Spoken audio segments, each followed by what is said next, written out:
नमस्कार. निपुण महाराष्ट्र अभियान अंतर्गत असलेल्या शाळांमधील विद्यार्थ्यांची पुनर्चाचणी कशी घ्यायची याबद्दल या व्हिडिओमध्ये माहिती पाहूया. ज्या शाळांमधील 80% किंवा त्याहून अधिक विद्यार्थी चारही अध्ययन क्षमतांमध्ये अपेक्षित सर्वोच्च स्तरावर पोहोचले आहेत, अशा शाळांना सुपर निपुण शाळा म्हणून ओळखले जाते. या शाळांमधील निकालाची नमुना पडताळणी करण्यासाठी ही पुनर्चाचणी घेणे आवश्यक आहे. प्रत्येक निपुण सुपर शाळेतून इयत्ता 2री ते 5वी या प्रत्येक तुकडीमधून रँडम सॅम्पलिंग पद्धतीने साधारण 5% किंवा 5 विद्यार्थी निवडले जातील.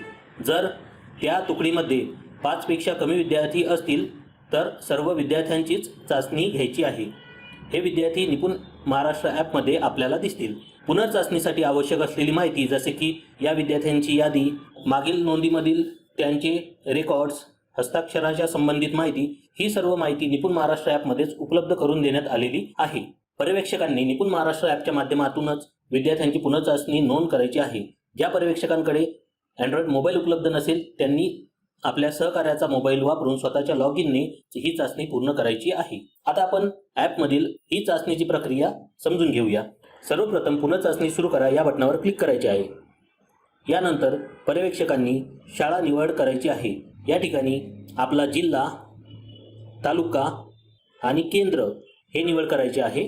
ज्या जिल्हा, तालुका आणि केंद्राची आपण निवड करतो त्या अंतर्गत असलेल्या निपुण सुपर शाळांची यादी आपल्याला येथे दिसेल. संबंधित शाळेच्या नावावर क्लिक करून ती शाळा स्वतःला नियुक्त करून घ्यायची आहे. जतन करून नेमणूक करा या बटनावर क्लिक करायचे आहे. आपल्याला नियुक्त झालेल्या सर्व शाळा या ठिकाणी अशा प्रकारे बघता येतील. आपण ज्या शाळेला भेट देणार आहात त्या शाळेच्या नावावर क्लिक करून चाचणी सुरू करायची आहे. लक्षात ठेवा, एका वेळेस एकच शाळा पूर्ण करता येईल.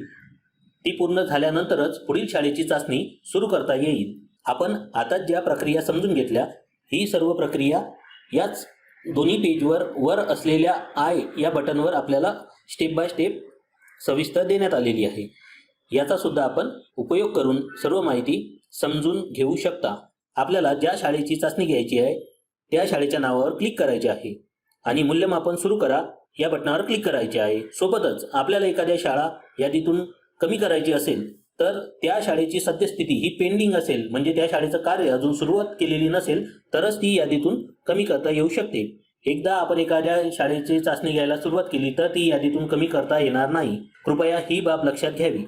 आता मूल्यमापन सुरू करा या बटनावर क्लिक केल्यानंतर आपण बघू शकतो की या ठिकाणी संबंधित शाळेतील इयत्ता 2री ते 5वीचे सर्व वर्ग, तुकड्या, एकूण विद्यार्थी संख्या, शिक्षकांनी केलेल्या नोंदी आणि पर्यवेक्षकांसाठी उपलब्ध झालेल्या विद्यार्थ्यांची संख्या या ठिकाणी आपल्याला बघता येईल. आपल्याला ज्या वर्गाची चाचणी सुरू करायची आहे त्यावर क्लिक करायचे आहे. त्यानंतर या ठिकाणी आपण बघू शकतो की आपल्याला 5 विद्यार्थ्यांची नावे या ठिकाणी बघता येतील. आपल्याला याच विद्यार्थ्यांची चाचणी पूर्ण करायची आहे. जसे आपण सुरुवातीला म्हटले, 5% विद्यार्थी किंवा 5 विद्यार्थी किंवा 5 पेक्षा कमी असतील तर सर्व विद्यार्थी या ठिकाणी आपल्याला दिसतील. या विद्यार्थ्यांचीच आपल्याला पुनर्चाचणी पूर्ण करायची आहे. संबंधित विद्यार्थ्याच्या नावावर क्लिक केल्यानंतर आपल्याला या विद्यार्थ्याचा शिक्षकांनी नोंद केलेला अध्ययन स्तर देखील पाहता येतो.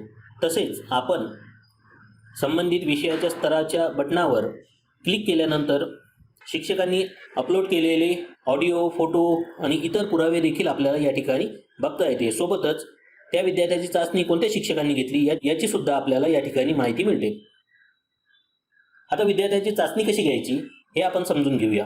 विद्यार्थ्यांची चाचणी सुरू करण्यासाठी त्या संबंधित विषयाच्या नावासमोर असलेल्या चाचणी घ्या या बटनावर क्लिक करायचे आहे. यामध्ये वाचनाची जी चाचणी आहे ती AI पद्धतीने त्याचं मूल्यांकन होऊन आपण सबमिट करू शकता.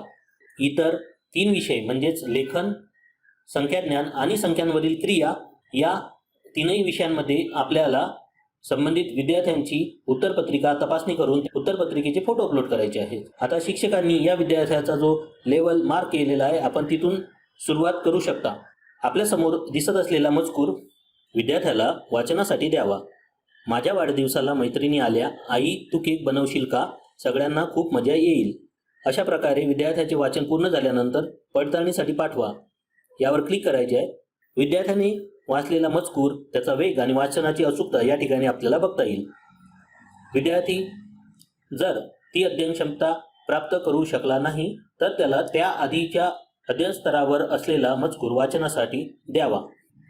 अशा प्रकारे जतन करा या बटनावर क्लिक केल्यानंतर आपण आताचा त्या विद्यार्थ्याचा स्तर नोंद करू शकतो. अशाच प्रकारे आपल्याला लेखनासाठी विद्यार्थ्याकडून दिलेला मजकूर लिहून घ्यायचा आहे, त्याची तपासणी करायची आहे आणि उत्तरपत्रिकेचा फोटो अपलोड करायचा आहे. आपण त्या उत्तरपत्रिकेचा फोटो कॅमेराद्वारे घेऊ शकतो. तसेच आपण आपल्या गॅलरीमधून सुद्धा संबंधित उत्तरपत्रिकेचा फोटो अपलोड करू शकतो. अपलोड केल्यानंतर जतन करा या बटनावर क्लिक करायचे आहे.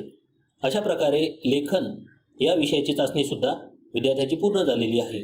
अशाच प्रकारे आपल्याला संख्याज्ञान आणि संख्यांवरील क्रिया या विषयाची चाचणीसुद्धा पूर्ण करायची आहे.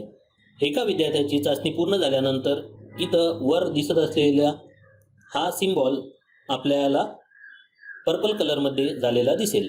अशाच प्रकारे आपल्याला सर्व विद्यार्थ्याची चाचणी पूर्ण करायची आहे.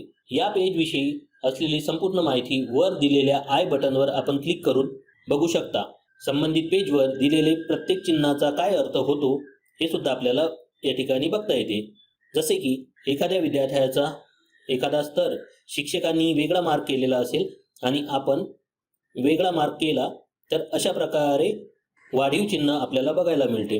तसेच एखाद्या विद्यार्थ्याचा आपण तोच स्तर मार्क केला जो शिक्षकांनी केलेला आहे तर त्यावेळेस आपल्याला असे दोन बरोबरचे साईन असलेले चिन्ह या ठिकाणी बघता येते. अशाच प्रकारे या पेजवर असलेल्या प्रत्येक चिन्हाचा नेमका अर्थ काय होतो हे या आय बटनमध्ये आपल्याला बघता येते. अशाच प्रकारे आपण सर्व विद्यार्थ्यांची चाचणी पूर्ण करायची आहे. याचे ॲनालिसिस आपल्याला या वर असलेल्या बटनावर क्लिक केल्यानंतर अशा प्रकारे बघता येईल. आपण मार्क केलेले आणि शिक्षकांनी मार्क केलेल्या स्तरांमध्ये काही फरक असल्यास तो या ठिकाणी आपल्याला बघता येईल. त्याची संपूर्ण माहिती सुद्धा या ठिकाणी देण्यात आलेली आहे. अशा प्रकारे आपण सर्व विद्यार्थ्यांची चाचणी पूर्ण करायची आहे. आपण ही चाचणी पूर्ण केल्यानंतर इथे दिसणाऱ्या सर्व लाल आणि पिवळ्या कलर मधील इयत्ता या हिरव्या कलर मध्ये रूपांतरित होतील. एका शाळेची चाचणी पूर्ण झाल्यानंतर आपण पुढील शाळेमध्ये भेट देऊन त्या शाळेची चाचणी पूर्ण करायची आहे. धन्यवाद.